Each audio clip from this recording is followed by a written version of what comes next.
시청자 여러분 안녕하십니까? 출발 성공 투자 박민영입니다. 네, 안녕하세요. 김영롱입니다. 안녕하십니까라는 인사를 드릴 때는 정말 안녕하길 바라는 마음으로 나누는 건데 네. 사실 또 누군가의 한마디, 어떤 특정 언론의 하나의 한 줄 보도에 글로벌 증시의 분위기는 또 싹 바뀌고 있습니다. 여기에서 느껴지는 박탈감이나 약간의 화남 많은 분들이 지금 느끼실 것 같아요. 그리고 여기에 대응할 시간이 너무 없다라는 거죠. 아, 맞아요. 그러니까 나 스스로가 너무 뭔가 무능력해지는 것 같고 내가 뭔가를 할 수 없으니까 떨어지는 것만 계속 보다가 그냥 실망을 하고 절망을 할 수밖에 없는 상황인데요. 어제 있었던 일부터 한번 정리를 해드리고 그래도 어디에 좀 돌파구가 있고 어디에 우리가 의지할 수 있을지 종목 전략까지 세워드리도록 하겠습니다. 바로 어제 있었던 그 장중 흐름들 한번 체크를 해드릴게요. 바로 네. 확인을 해보도록 하죠. 일단 어제 좀 강세를 기록하다가 그래서 좀 평화롭게 점심을 먹을 수 있을까 싶었는데 갑자기 12시 50분에 국내 언론에서 속보가 나왔었죠. 우크라이나군이 박격포와 수류탄을 발사했다. 아마 이거 처음 보신 분들은 좀 의아해하셨을 겁니다. 그러니까 오히려 러시아 쪽이 공격을 하면 공격을 했는데 오히려 우크라이나군이 발사를 했다고 좀 갸우뚱했었는데 그냥 이렇게 쭉 빠지는 모습이었고 나중에서야 안 거지만 11시 30분에 이런 발사 소식이 있었다라는 게 언론 보도를 통해서 나왔었죠. 그런데 급락을 하고 나서 그 이후에도 여러 언론이나 인터뷰를 통해서 여러 가지 얘기가 나왔습니다. 이거 오보다 아니면 거짓이다. 러시아 측에서 자작극 벌이는 거다. 뭐 갖가지 해석들과 이야기들이 나왔었고요. 때문에 좀 단기간에 너무 진짜 폭포수처럼 훅 떨어졌다가 어느 정도는 만회하긴 했습니다만은 참 많은 분들이 간담이 서늘했던 그런 흐름이었고 역시 아직 이게 끝난 게 아니었구나라는 것을 되새길 수가 있었습니다. 다음 장 보시면 제가 말씀드렸던 어떤 오보, 거짓 그리고 갖가지 다른 목소리들 계속 나왔었는데 일단 국내 장 마감 직후에 우크라이나 측에서 러시아에 지원받는 반군이 그걸 포격을 한 거다. 우리가 한 게 아니다라고 얘기를 했고 러시아 측은 우크라이나가 포격에 응사를 했다. 그런데 또 우크라이나는 우리가 먼저 공격을 받았는데 또 반격은 안 했다. 뭐 이렇게 얘기를 하는 모습이었습니다. 그러니까 이것도 장 마감 직후에 이런 얘기가 나오다 보니까 정말 러시아나 우크라이나까지도 우리나라 증시에 숏 포지션을 갖고 있는 건가라는 생각이 들 정도로 좀 시간대가 좀 절묘했었고 그 와중에 나왔었던 건 러시아 측이 이제 주로 미 대사관 고위 인사를 추방했다라는 것 그리고 간밤에 바이든 대통령은 우크라이나 침공 위협이 지금 매우 높은 상황이고 그 16일 얘기했었잖아요. 네. 계속 거기에 대해서 언급을 하는 모습이었습니다. 그리고 우리가 좀 호재로 받아들였었던 그 군부대 철수 이것도 확인해봤더니 어떤 군부대도 철수 안 했더라라는 얘기를 하다 보니까 다시 한번 어떤 전쟁 발발에 대한 긴장감, 위험성 그 가능성이 높아진 상황이죠. 밤에 뉴욕장도 좀 크게 흔들렸어요. 나스닥은 2.8%나 밀렸기 때문에 여러모로 오늘 우리 장에 대한 어떤 반영이 있을지 걱정스럽긴 하네요. 마감 상황을 그래서 한번 보도록 할 텐데요. 간밤에 이제 해외는 빨간불이 하락한 표시니까요. 다 떨어졌습니다. 뭐 다우지수부터 이제 기술주 중심으로 해서 낙폭이 더 커졌고요. 그리고 국제유가 줄줄이 다 떨어졌고 천연가스도 급락했습니다. 그리고 10년물 그리고 2년물 뭐 국채금리 다 떨어지는 모습이었어요. 아무래도 국채 가격이 그 위험 자산에 대한 회피 심리 때문에 올라가는 모습이었고 금 이거 하나 올랐죠. 지금으로서는 시장의 분위기를 면밀히 아실 수가 있을 것 같습니다. 안전자산이라고 여겨지는 것, 그리고 증시에서는 그나마 안전판이 돼줄 것이라고 여겨지는 것에 대한 관심도만 올라가고 있습니다. 네. 그게 바로 실적이 될 텐데요. 이어지는 내용도 실적과 조금 무관하지 않다라고 볼 수 있겠습니다. 넘겨보시죠. 시장의 분위기가 좋지 않을 때, 그리고 역유동성 장세에서는 실적의 희소성이 굉장히 귀해집니다. 최근이 그렇죠. 실적 발표 여부에 따라 조금 좋았냐 나빴냐 평가에 따라 급등락이 속출하고 있는데요. 예를 들어볼까요? KCC 같은 경우 하루 사이에 수십 % 실적 실망감에 급락하는 흐름이 있었고 클래시스는 생각보다 좋은 실적 내놨다라는 것에 또 10% 급등하는 흐름이 나오는 등 실적에 더 민감하게 시장은 반응하고 있습니다. 그래서 실적이 좋아지는 쪽이 어디냐 이걸 좀 찾아볼 필요가 있을 것 같아요. 지금 미래에셋증권에서 한 230여 개 기업 실적 추정치들을 한번 쭉 봤더니 실적 추정치가 빠르게 올라가고 있는 일부 기업들은 이러하더라라고 의견을 냈습니다. 1위가 바로 HMM이었어요. 전년 동기 대비 이익 증가율 추정치가 152% 증가 기대된다라는 거였습니다. 그래서 H&M의 주가도 어제 강하게 10% 정도 뛰는 흐름이 확인되기도 했죠. H&M은 과거에 타이틀이 굉장히 많았던 기업입니다. 그러다가 타이틀이 다 사라졌었고 최근에 다시 조금씩 타이틀이 붙기 시작합니다. 일단 실적 보면 분기 대비해서 11% 지난 분기 대비 늘어났고 영업이익 19% 증가했고 지난해 영업이익률 우리나라에서 네 번째로 높았다라고 합니다. 그 덕에 자본 10조 원 돌파하면서 부채 비율이 아주 드라마틱하게 줄었어요. 455%에서 73%대로 떨어지면서 이제 H&M 좀 많이 클린해지고 있어라는 시각 등이 모이고 있습니다. 자, H&M을 볼 때 우리가 항상 점검하는 게 바로 운임지수가 되겠죠. 상하이 컨테이너 운임지수입니다. 매주 금요일 오후에 발표가 되니까 오늘 건 아직 반영이 안 돼 있고 지난주 거를 봐야 되겠죠. 지난주 거까지 놓고 봤을 때 올해 지금까지의 평균이 4분기보다 해서 한 8% 정도 높다라고 합니다. 그렇다면 이 높은 수치가 시차를 감안해서 1분기 H&M 증익이 이어질 수 있다는 근거로 활용이 되죠. 그래서 H&M 최근에 들어서 주가 분위기가 꽤나 좋았던 거라고 볼 수 있죠. 그럼 증권사에서는 어떤 의견들을 내고 있을까요? 각가지 질문을 던져봤고 그걸 약간 각색을 해봤습니다. 피크아웃에 대한 우려는? 이라고 질문을 던지면 한투에서 걱정에 가려서 지금 막대한 현금 창출 능력을 너무 못 보고 있다라고 의견을 냈고요. 하반기에 운임이 떨어질 수 있잖아. 이제 물류 적체가 전부 다 해소돼 나간다면 운임은 감소할 텐데 라는 걱정이 있었죠. 하지만 한국투자증권, 미주항만 노조와 임금 협상 등 여러 가지 계속해서 조금 정체될 만한 여지는 남아있기 때문에 지켜봐야 되는 포인트다라고 했고요. 유진투자에서는 올해 장기 계약 단가가 지난해보다 90%나 높다. 이게 상반기 안에 체결이 되는데 그렇다면 이익의 하단을 지켜주는 요소가 될 것이다 라고 의견 내놓기도 했습니다. 그럼 우리는 매매 전략에 대해서 고민할 수밖에 없겠죠. 매매 전략에는 다들 어떤 의견을 갖고 있나 들여다봤습니다. 한국투자에서는 가장 긍정적이에요. 지금 걱정이 빠르고 과도해. 목표가 38,000원 들고 가자라는 거고요. 유진투자에서는 컨테이너 시황 상고 하저다. 트레이딩 관점으로 접근하자. 일단 상단으로는 적정가치 45,000원 보지만 사실 언제나 지금 H&M의 발목을 잡고 있는 CB 전환에 대해서 이걸 감안한다면 하단 18,000원이다. 하단 18,000원 두고 트레이딩 관점으로 대응하자라는 거고요.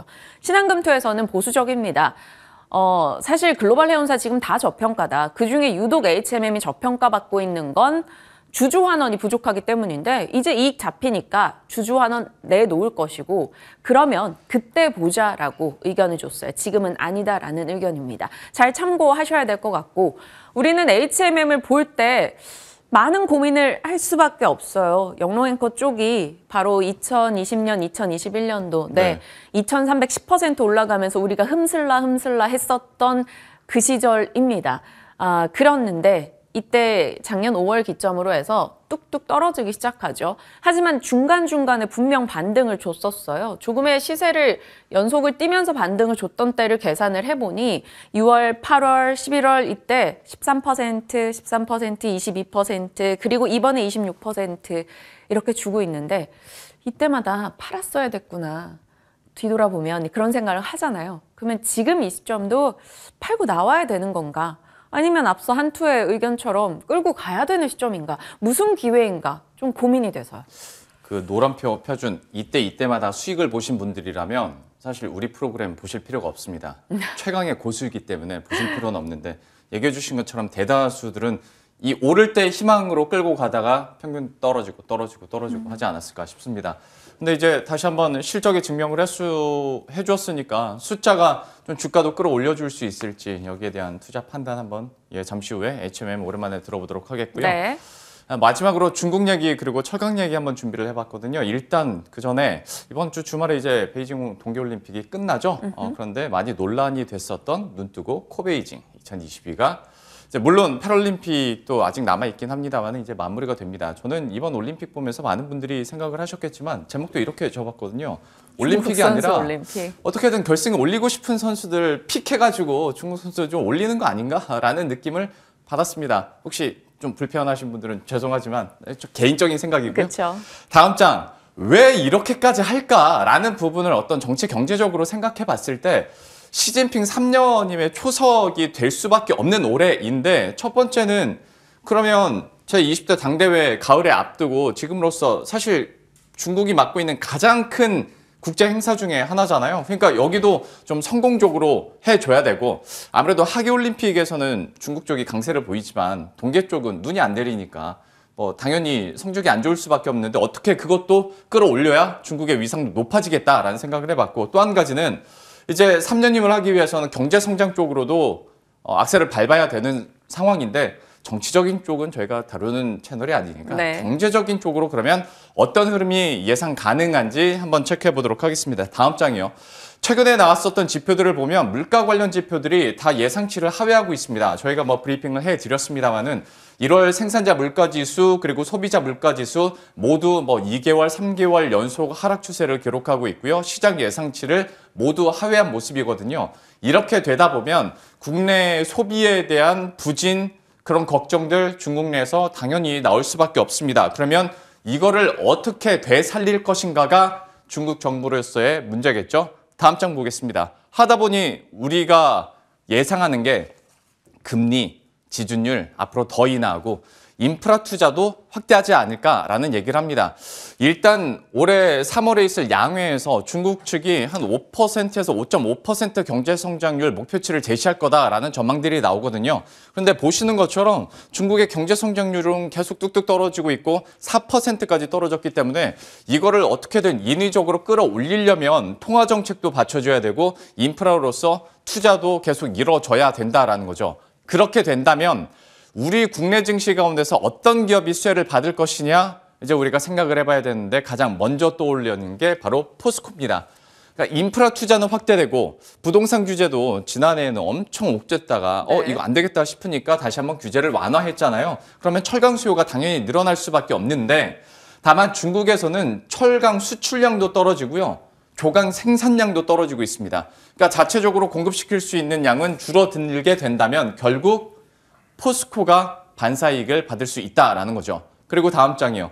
가격적인 측면에서 봤을 때도 잘 아시는 것처럼 요즘에 원재료 다 오르잖아요. 하다 보면 철강 가격도 오르고 있는 상황인데 지금 보시는 것처럼 철광서 오를 때마다 중국의 열연 가격 올라가고 있고요. 중국의 열연 가격은 포스코의 주가와 거의 비슷하게 갑니다. 타이밍의 차이일 뿐이에요. 그렇다 보면 포스코의 주가도 좀 올라갈 수 있지 않을까라는 긍정적인 기대감들이 그래서 나오고 있는 거죠. 네. 하지만 또 철강 업체들 우리가 고민할 때 포스코냐 아니면 중소형 철강단이 탄력도가 더 좋은데 요즘처럼 짧게 치고 빠질 때는 중소형 골라야 되는 거 아니야? 이 고민도 늘 하게 되더라고요. 그렇죠. 그런데 이제 만약에 철강 업종이 움직인다면 포스코가 안 갔는데 다른 업종이 많이 가겠어요? 라는 얘기들을 이제 거의 정답처럼 많이들 하시고 네. 그리고 또 한 가지는 중소형 업체 못지않게 포스코가 정말 많이 빠졌어요. 그러니까 지난해 고점 대비했을 때 30% 그냥 떨어졌는데 물론 실적은 잘 나왔는데 지주사 전환에 대한 불확실성이 좀 크다 보니까 계속 떨어지는 모습이었고 증권가에서도 목표 주가를 줄하향하다 보니까 42만 원대까지 떨어졌는데 평균이요. 근데 40만 원대가 그렇게 낮은 것도 아니에요. 꽤 높은 상황이거든요. 이것만 믿고 가더라도 상승 여력이 충분히 있다라는 건데 중요한 건 그러니까 중국 모멘텀을 받아가서 반등을 할 수 있느냐 없느냐일 것 같습니다. 과연 포스코에 대해서는 또 어떤 투자 의견이 나올지 그래서 전문가와 함께 한번 전략을 짜봐야 될 것 같습니다. 네, 철강 그리고 석유화학도 같은 맥락으로 요즘 또 주목해야 된다라고 하거든요. 중국이 공장을 돌린다라는 겁니다. 어떻게 바라봐야 될 것인가 지금부터 전략 함께 나누시죠.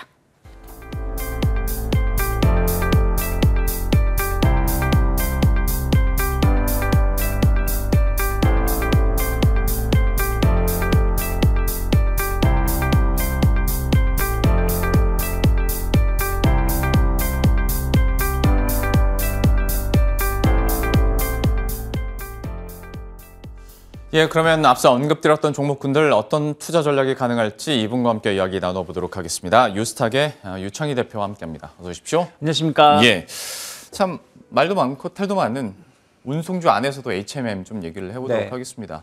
물류 대란이 이어지고 있는데 피크아웃이라는 그 네 글자 때문에 지난해 고점 찍고 쭉쭉쭉쭉 빠졌던 거 네. 아니겠습니까? 실적은 그래도 최고치를 나오고 있고 좀 어떻게 해야겠습니까? 참 계륵 같죠. 그렇죠. 네. 근데 그 H&M만 그런 이런 말씀드리는 거 아니에요. 펜오션도 그랬고 뭐 최근에 그 해운주들이 다행스럽게 이번 주 지난주부터 좀 반등을 좀 많이 줬습니다만은 진짜 실적 대비해서 못 갔던 종목군들, 업종군 중에서 대표적인 게 해운주들이었죠. 말씀하신 것처럼 물동량 문제는 계속 이루어지고 있고, 지금 미국에서도 계속해서 배가 지금 제대로 처리를 못하고 있고 대기하고 있는 배들도 여전히 많다라고 하고 있습니다. 그래서 이러한 물동량 문제는 저는 뭐 정말 빨라야 여름 이후까지도 이어지지 않을까 생각을 좀 하고 있는데, 그렇다면 뭐 이런 물류 대란 문제는 결국에는 해운 업체들한테 수익이 좀 더 높아질 수밖에 없다는 것이죠. 거기다가 지금 신규로 배를 투여할 수 있는 상황이 아니에요. 그러니까 이 배라는 게 갑자기 뚝딱뚝딱 만들 수 있는 건 아니잖아요. 네. 뭐 비행기 같은 경우야 뭐 빨리빨리 더 보내고 왔다 갔다 할 수도 있겠지만 배는 그게 아니다 보니까 신규로 배를 투여할 수 없는 부분들이 계속 물동량을 적체 현상을 계속 이어가고 있는 것이 아닌가 생각을 좀 하고 있고요.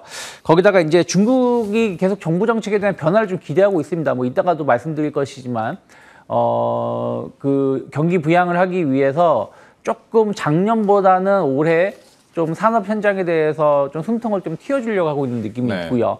그리고 뭐 우리나라 뭐 선진국도 그렇고 우리나라도 좀 그렇습니다만 중국도 베이징 이후에는 코로나 관련해 가지고 방역이 상당히 완화될 수 있다는 부분들, 이런 것들이 결국엔 또 화물 물동량 수요를 또 증가시킬 수 있다는 것이죠. 수입 수출이 많아질 수밖에 없다 보니까 그러면 또 BDI 지수가 높아질 수밖에 없고, 최근에 앞에서도 말씀하셨지만 BDI 지수가 좀 점진적으로 좀 상승하고 있는 부분들도 그러한 것을 좀 이미 좀 반영하고 있는 것이 아닌가 생각을 좀 하고 있습니다. 그래서 뭐 금리가 인상되는 긴축 시기에는 약간 저평가 종목이라든지 혹은 뭐 실적이 좋은 기업들이 결국에는 좀 시장에서 주목받을 수밖에 없는 것이고, H&M 같은 경우는 몇 년치의 적자를 단 1년 만에 다 흑자로 다 네. 되돌리는 거 아니겠습니까? 거기다가 약간 500 이슈는 있었습니다만 어쨌든 부채 비율이 급감한 부분들, 결국에는 그 채무를 다 주식을 전환하다 보니까 그런 부분들이 어느 정도 이제 1년 정도 지났기 때문에 상당 부분 좀 해소가 되고 있지 않나 생각을 좀 하고 있습니다. 거기다가 이제 주가가 너무 많이 빠지다 보니까 네. 뭐 H&M은 아직까지는 그런 발표는 없었습니다만은 작년에 주요 기업들 보면 실적은 좋은데 주가가 안 좋은 기업들 보면은 계속해서 배당은 늘리겠다. 뭐 자사주 소각이라든지 뭐 이런 주주 환원 정책에 대한 어떤 얘기가 좀 계속 나왔기 때문에 H&M도 그런 부분들을 좀 기대해 볼 수 있지 않을까. 그러면 저는 뭐 아주 높은 목표가를 정해드릴 수는 없지만 최근에 어쨌든 강했었던 종목은 앞으로도 시장이 좀 좋아진다면 더 강해질 수 있다 생각 좀 하고 있기 때문에 한 33,000원 목표가 좀 열어놓고 접근해 볼 수 있지 않을까 생각하고 있습니다. HMM 33,000원 목표 주가까지 또 얘기를 해주셨으니까 관심 있으신 분들은 이 가격권 잘 기억해 두시길 바라겠고요. 이어서 다음은 포스코인데 여기도 참 만만치 않게 많이 떨어졌습니다. 근데 이제 좀 올해는 중국에 대한 모멘텀도 좀 받아갈 수 있지 않을까. 물론 지금 뉴스를 도배하는 건 지주사 전환 네. 불확실성이긴 합니다만 포스코에 대한 투자 의견은 어떻게 갖고 계세요? 포스코가 참 지휘사 전환 이런 얘기는 없었어도 네. 이렇게까지 물론 이제 맞아요. 뭐 그건 결과론적이긴 합니다만은 네. 물론 뭐 결과론적이긴 하지만 좀 지휘사 전환에 대한 실망감 때문에 주가가 좀 더 많이 하락하지 않았나 생각을 좀 하고 있는데요. 어찌됐든 결국은 실적입니다. 그러니까 포스코도 작년에 어마어마한 실적을 보여줬어요. 네. 진짜로 상당히 좋은 실적을 보여줬었고, 저는 올해도 그러한 실적은 이어질 수 있지 않을까. 주요 업황 자체가 나쁘지 않습니다.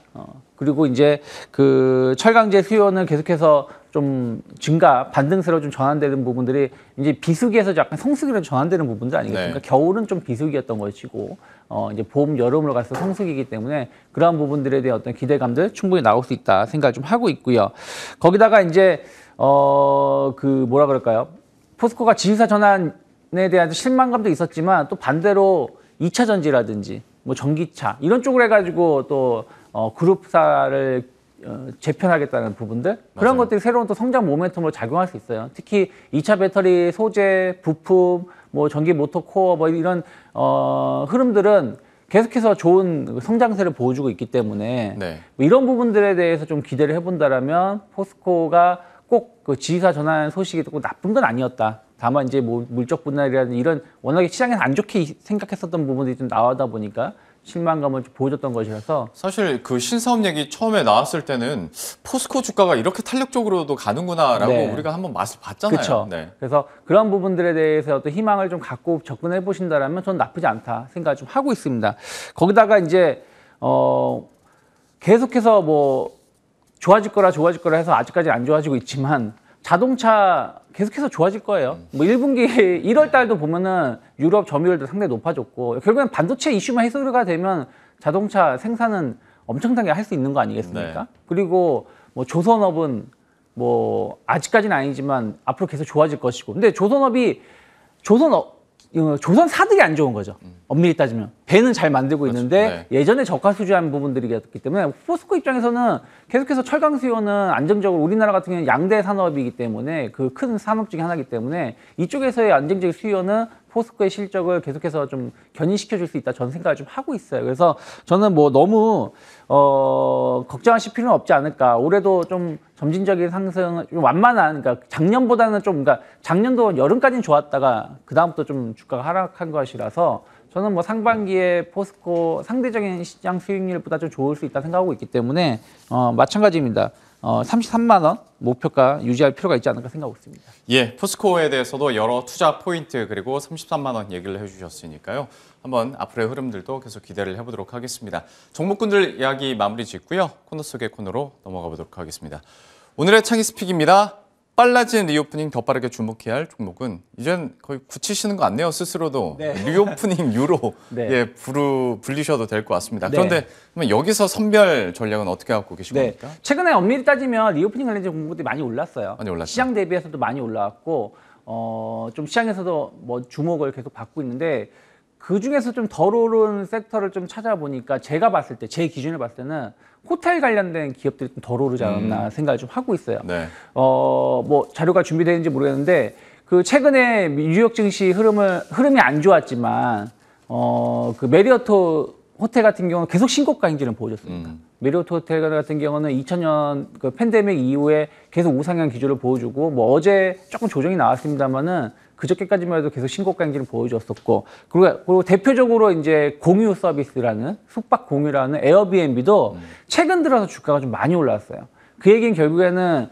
미국에서도 이런 리오프닝 관련해서 어떤 기대감들 높게 나오고 있고 그런 것 중에 가장 먼저 움직이는 게 호텔이 아닐까 생각을 좀 하고 있습니다.